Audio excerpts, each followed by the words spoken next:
Bonjour, je m'appelle Cédric Souberas, je suis pilote professionnel de motocross supercross. Vous pouvez Euh, répéter la question? Alors, tu as commencé à quel âge la moto et qui t'a donné cette envie de rouler à moto? Alors, j'ai commencé la moto à l'âge de 3 ans, réellement. Mon père et ma mère étaient passionnés de moto, donc mon père était pilote d'enduro. Il n'a jamais été question qu'il fasse de course, il faisait des petites endurances locales, régionales même. Et puis ma mère le suivait un petit peu partout, donc j'ai eu un QR50 Honda très jeune, donc avec des roulettes. Donc j'ai commencé à 2 ans et demi avec l'aide de mon père à côté, tout ça, et je pense qu'on a retiré les roulettes à 3 ans. Et c'est vraiment là où j'ai commencé la moto. À partir de quelle catégorie tu étais compétiteur en bagarre pour un titre?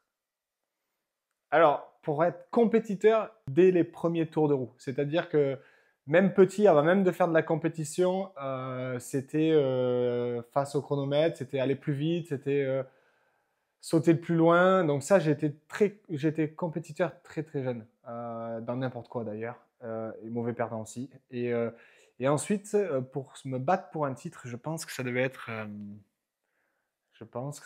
être 2003 où je fais vice-champion mini-vert. Donc derrière Grégory Aranda et devant Marvin Musquin. Donc ce trio en 85, on s'est suivi depuis le 60 c'était des 60, c'était même pas des 65. Et on s'est suivi depuis l'année 98 de mon début jusqu'à encore maintenant, quoi. Et donc, ça a été la première fois où j'ai gagné des manches. Peut-être rien à voir avec la moto, mais étant petit, tu étais fan de qui? On a tous eu un fan quand on était gosse. Est-ce que toi, t'étais fan de quelqu'un en moto ou c'était en dehors? Et si c'était en moto, bah, de qui s'agit? Alors petit, j'étais fan de Peter Hansel, donc il faisait le Dakar. Donc en fait, mon père suivait beaucoup tout ce qui était Paris-Dakar. Et ça a été vraiment la première personne. Je me rappelle, j'avais appelé même mon chat Peter Hansel, tu vois. Et donc c'était un petit peu la première personne que j'ai un peu idolâtrée, on dit, hein. Et ensuite, ça a été Jean-Michel Bayle. Jean-Michel Bayle, quand je suis allé au Supercross de Paris-Bercy. Donc j'avais 2 ans et demi, ouais, j'avais presque 3 ans. Et donc j'ai commencé Bercy et je pense que depuis l'année 91 ou 92, j'en ai loupé deux éditions, je crois. Et sinon, j'ai assisté et roulé à tous les Paris-Bercy depuis.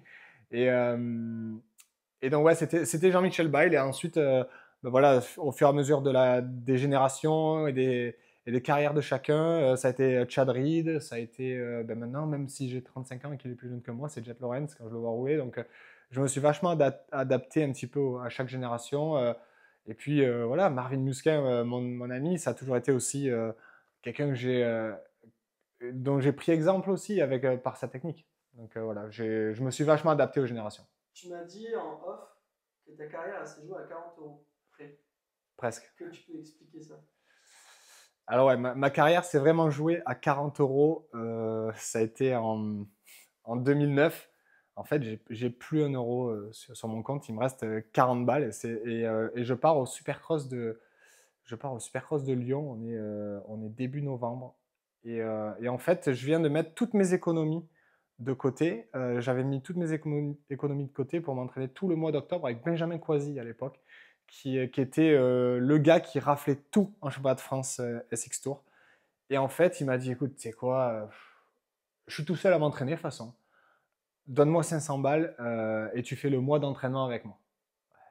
Franchement, 500 balles pour moi, c'était hypothéquer une maison, quoi. J'avais plus rien.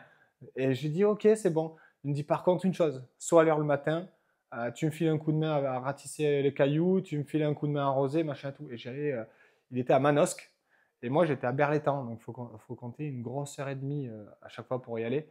Et donc, j'allais tous les matins là-bas.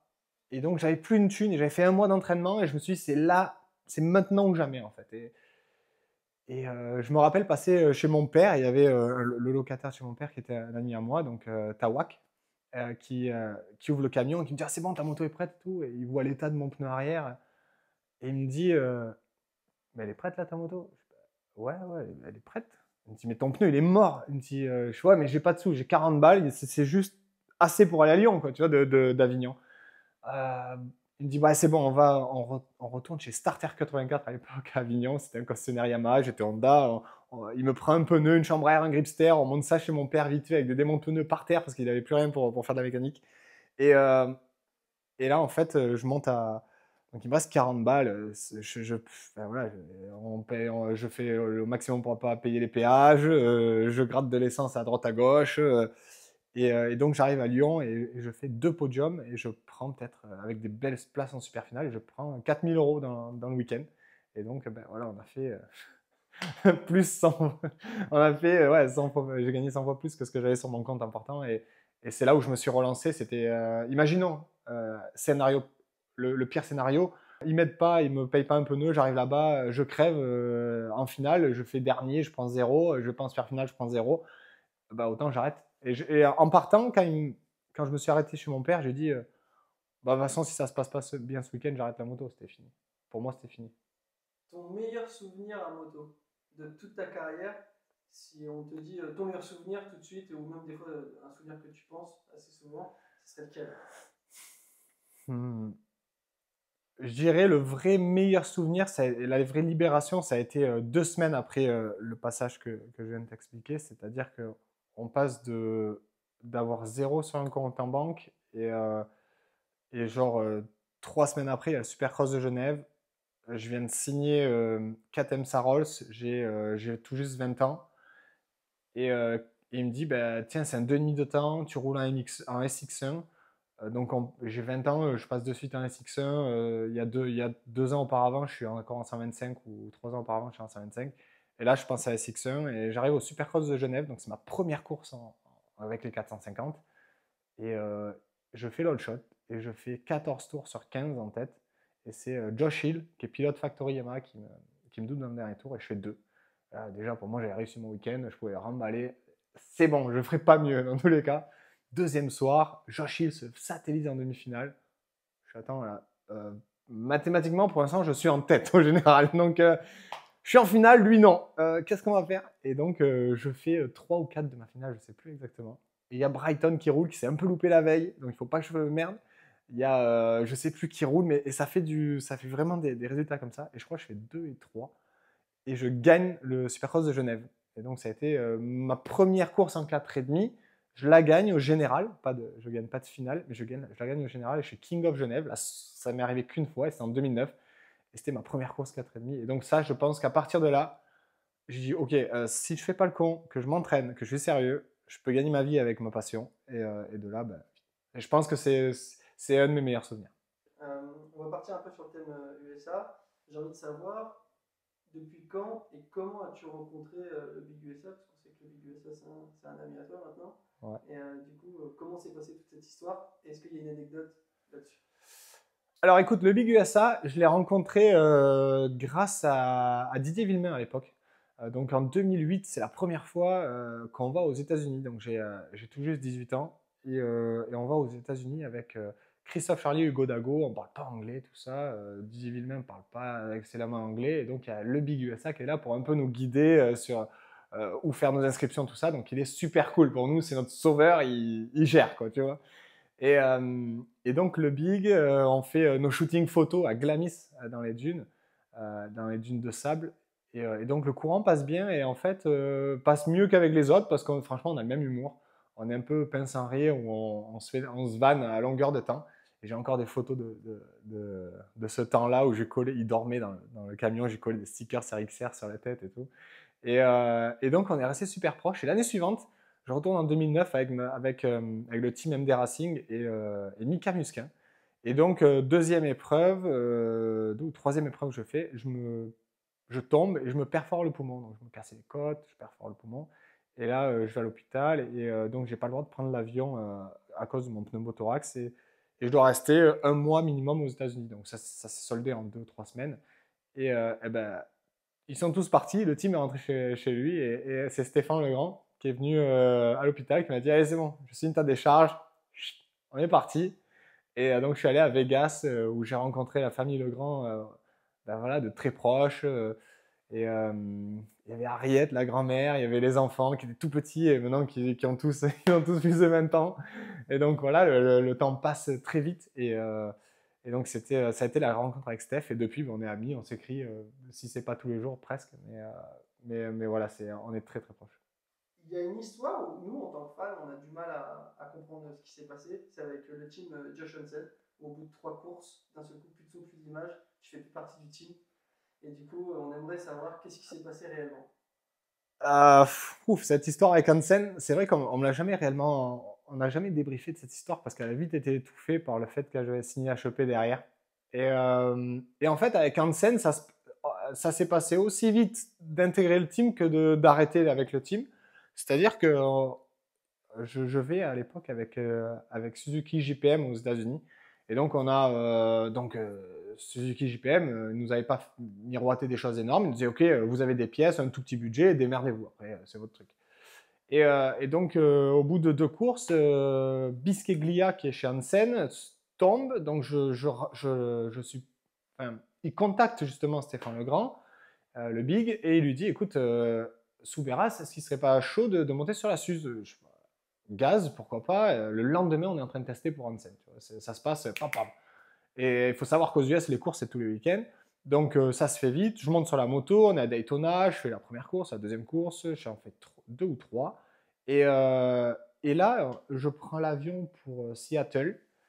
On est en porte d'embarquement. Donc, vraiment, on est dans le tunnel qui descend l'avion. Et là, le Big m'appelle. Il me fait, ah, ça va, Steph et tout. Ouais, non, ça va pas trop. Et là, je sens que de suite, la voix est grave. Je me dis, mais il blague. Ah, toi et tout, qu'est-ce qui se passe?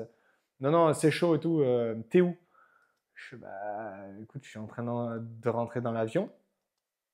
Il me dit, mais pourquoi là? Parce que tu m'inquiètes et tout. Au début, je me dis, c'est bon, la course est annulée. Ouais, c'est bon. Non, non, en fait, il y a un problème avec Hansen. Donc, sur le coup, il m'explique pas trop. Il me dit, il n'y a pas le camion d'Hansen, il n'y a pas de moto. Je fais comment ça, il n'y a pas de moto, mais c'est-à-dire? Il me dit, bah, écoute, il s'est embrouillé avec les gars de l'organisation. Il n'a pas pu rentrer le camion parce que tu peux pas rentrer avec un réservoir plein de gasoil ou d'essence, suivant le véhicule. Et, ils ont dit, tu vas cramer du gazole dehors et tu re-rentres avec moins de la moitié. Et donc, ils se sont fâchés.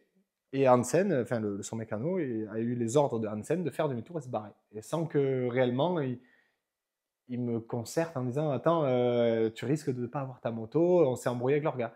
Et donc là, le camion se barre. Et dedans, il y a mes bottes, mes genouillères, mes casques, mes tenues, tout ça. Et fait demi-tour. Et là, donc, j'explique ça à Steph et tout. Il me fait, bon, écoute, t'as combien d'avions? Je crois que j'avais 3-4 heures, un truc comme ça, ou un peu plus de Floride pour aller jusqu'à Seattle. Et là, je suis dans l'avion pendant 4 heures et je me dis, mais qu'est-ce que je vais foutre là-bas, quoi, tu vois, j'arrive là-bas, il n'y a plus de moto. Autant. Et puis voilà, je regardais ma course comme ça, trop bien. Je devais rentrer chez moi il y a 2 semaines. Hansen, il me dit, vas-y, tu fais la saison, trop bien. Et là, maintenant, je dois rechanger mes avions et je pars à la maison, quoi. Et là, j'arrive, je te jure, j'ai même pas le temps de composer que j'enlève le mode avion et ça trouve le signal. Et le Big, il m'appelle 5 secondes après. Oh, incroyable. Vas-y, tac, je suis encore dans l'avion. Il me dit, bon, j'ai une bonne et une mauvaise nouvelle. Je fais, ok, vas-y, balance tout, balance la mauvaise. Il me dit, bon, c'est bon, par contre, t'as pas de casque, pas de bottes, pas de machin.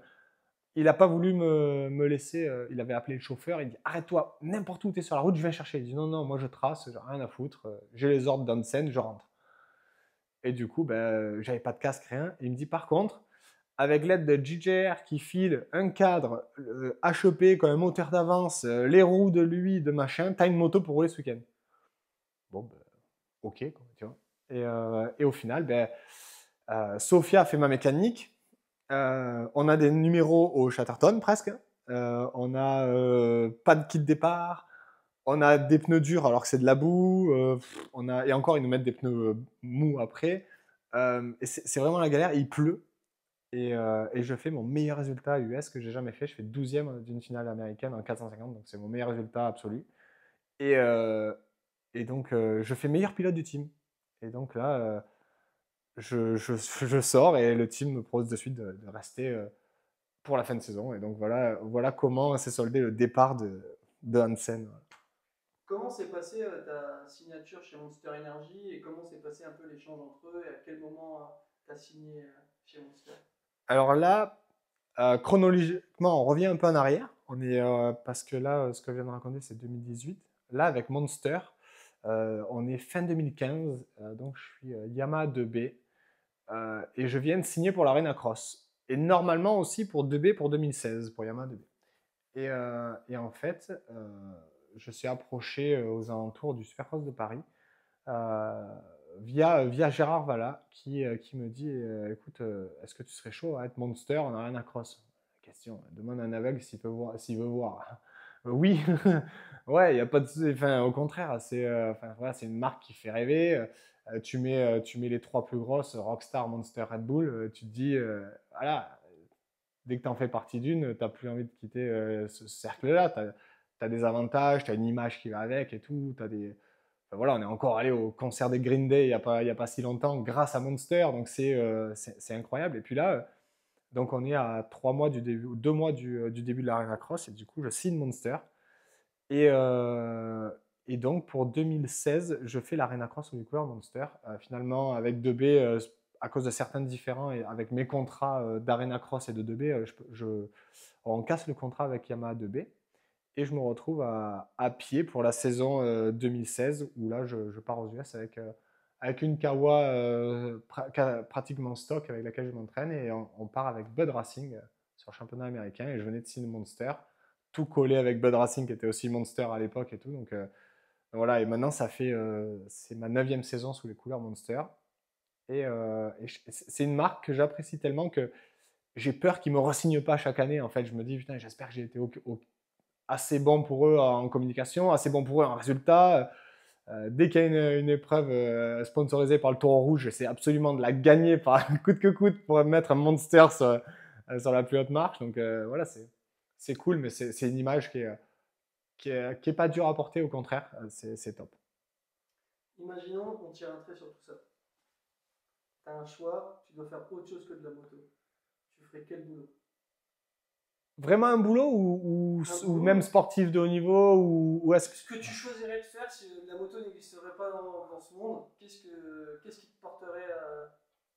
Alors cette question vraiment de faire quelque chose à la place de la moto, elle est très difficile parce que en fait, si tu veux, je suis passionné par ça. C'est si d'un coup tu me dis, je pense que le jour où je vais arrêter, il y a une partie de ma vie qui s'arrête. C'est pas un truc qui va me manquer petit à petit. C'est un truc, putain, ma vie, je me prends un mur d'un coup. C'est ma passion depuis que je suis né. Je vis pour ça.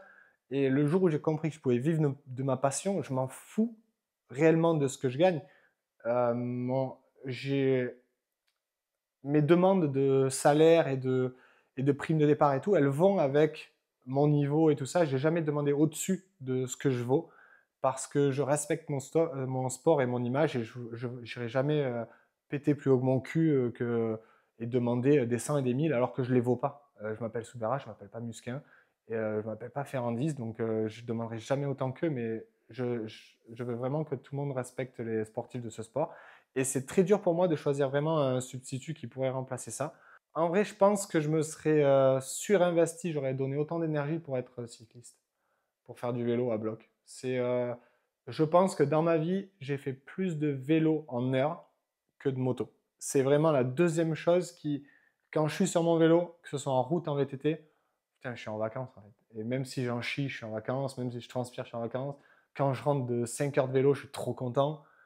Et en fait, quand on me dit, mais putain, mais t'en as pas marre de t'entraîner, t'as 35 ans, tu t'entraînes pour ça et tout, en fait, putain, mais c'est pas une contrainte pour moi, les gars. Arrêtez de dire, ouais, il s'entraîne encore comme un jeune, et machin. Ben ouais, mais si c'est mon plaisir. En vrai, pourquoi je me forcerais à freiner ça alors que je kiffe ce que je fais? Tu vois, les gars, c'est mon gagne-pain, en plus d'être une grosse partie de ma passion, enfin, c'est ma passion, quoi, tu vois.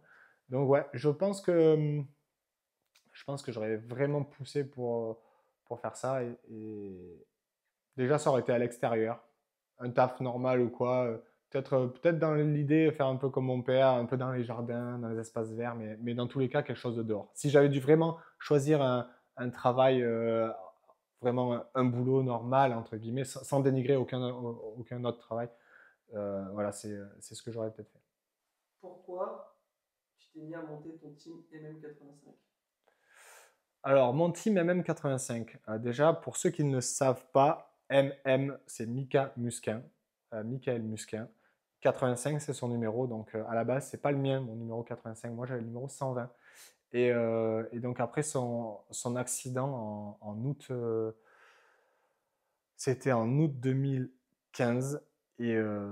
En fait, voilà, j'ai pris le numéro 85 parce que ça me paraissait normal en fait de continuer à le faire rouler à travers moi. J'ai failli arrêter la moto après l'accident de. Voilà, j'avais vraiment mes deux meilleurs potes, Romain Berthomé et Mika Musquin. Voilà, c'est deux personnes avec qui je m'entraînais tout le temps. Il y a Romain qui a eu un accident en décembre 2014. On enchaîne derrière 8 mois plus tard avec Mika. Et là, je me dis, oh, c'est bon, j'arrête. Je suis le prochain sur la liste. On stoppe tout. Et en fait, Mika me dit, mais le risque, il est identique. Il est identique quand on roulait il y a 6 mois ensemble. Et là, après ma chute, le risque, il est identique. Donc, commence pas à dire, il y a ci, il y a ça, arrête. Ta passion, tu vis pour ça. Pourquoi tu vas cramer tout ton investissement des 20 dernières années pour, au final, parce que quelqu'un, proche de toi, certes, s'est fait mal. Et en fait, il avait complètement raison. Et Mika est quelque chose, enfin, c'est quelque chose, notre connexion, elle est plus que ça. En fait, déjà, j'appelle, c'est comme mon frère. Parce que si demain lui me dit par contre, écoute, là, arrête, tu fais n'importe quoi, c'est dangereux pour toi, je pense que c'est la personne que j'écouterai encore plus que ma mère. Et quand ça va mal, c'est un psy pour moi. C'est pas une personne. On s'écrivait, on s'appelait tous les jours. Et, euh, et en fait, le MM85 de Mika, c'est un mode de vie. C'est juste, voilà, c'est une personne que j'appelle une fois par semaine peut-être. Et à chaque fois que je l'appelle, c'est juste une libération, tu vois. Et donc, mon team s'appelle MM85 pour lui. Et on en est venu à construire cette structure parce que ben, je devais re-signer 2B. Donc, j'étais 2B en 2019, attends, ouais, 19, 20, 21. On était au-dessus du Covid. Et là, Hervé Broyer, donc le patron du team, a eu un Covid bien carabiné, quoi. Tu vois, le vrai Covid où il avait l'impression d'avoir un gars de 100 kilos assis sur le thorax. Il dormait 20 heures par jour. Et voilà. Et donc, il m'a dit, écoute, avant de te gâcher ta saison 2022, tiens, tu as les numéros des sponsors, débrouille-toi. Moi, je vais me trouver un autre truc. Ça fait longtemps que j'y pense de faire autre chose.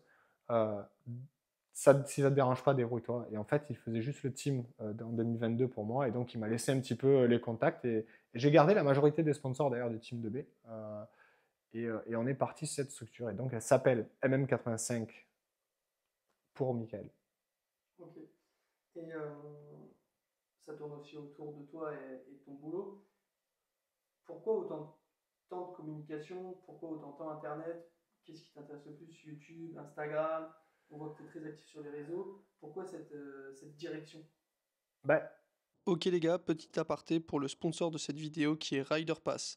Rider Pass est une application qui va te permettre de trouver un terrain de supercross, de supermotard, de quad, de piste, de route, tout ce qui te permet de piloter partout en France. Ça va te permettre de trouver ça juste à côté de chez toi. Donc cette application, elle n'est pas gratuite, elle est payante, mais par contre dans cette application, tu vas pouvoir retrouver pas mal de choses qui sont plutôt utiles, nous en tant que rider. Tu vas avoir le tour du terrain en drone et en plus de ça, tu vas pouvoir trouver des codes promo de plusieurs marques qui se sont affiliées à Rider Pass. Donc je t'invite à télécharger ton application afin de trouver le terrain qui est juste à côté de chez toi. alors, les réseaux, ça fait partie de notre sport maintenant. C'est indéniable. C'est que maintenant, un partenaire va préférer aider un gars qui fait 4, 5 ou même 10e et qui a une bonne image sur les réseaux, qui est poli, qui fait pas de fautes et et c'est quoi? Qui dit merci au sponsor aussi. Et le meilleur moyen de dire merci à nos partenaires, c'est faire nos posts correctement en montrant pourquoi on utilise telle ou telle marque pour en soi de rendre la monnaie de la pièce un petit peu de l'investissement de chaque partenaire. Et donc je suis actif sur les réseaux. C'est pas réellement quelque chose que je fais avec énormément de plaisir. J'adore la vidéo, j'adore la photo, je suis passionné de ça. Mais j'aimerais arriver à structurer encore plus mes posts et dire écoute, voilà, je fais ça pour lui, ça pour lui. Et en fait, moi, c'est du spontané. C'est d'un coup, j'ai une belle photo qui va être excellente pour Web Design. Paf, elle va être postée, que ce soit en story, un truc.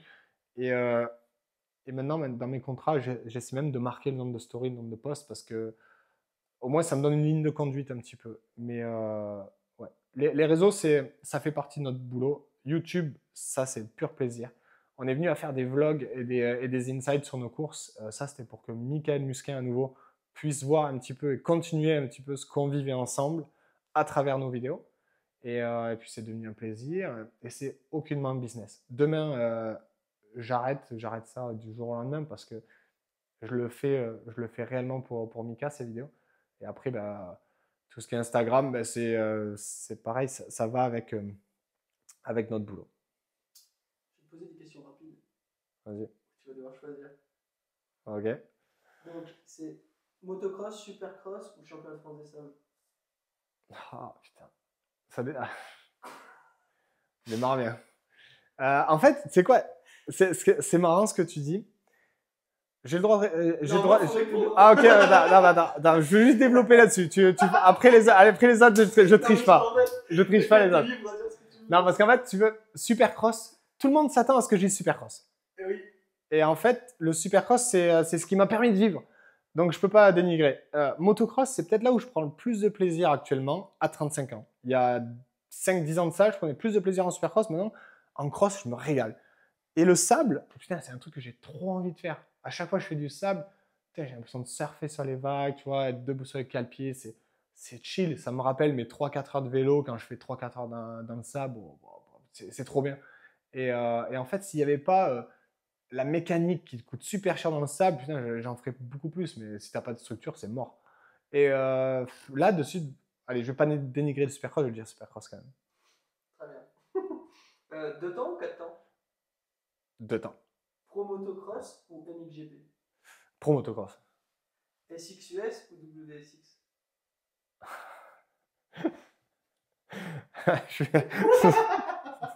Tu la connais la réponse, je vais pas la donner. Ah si, moi tu l'as dit.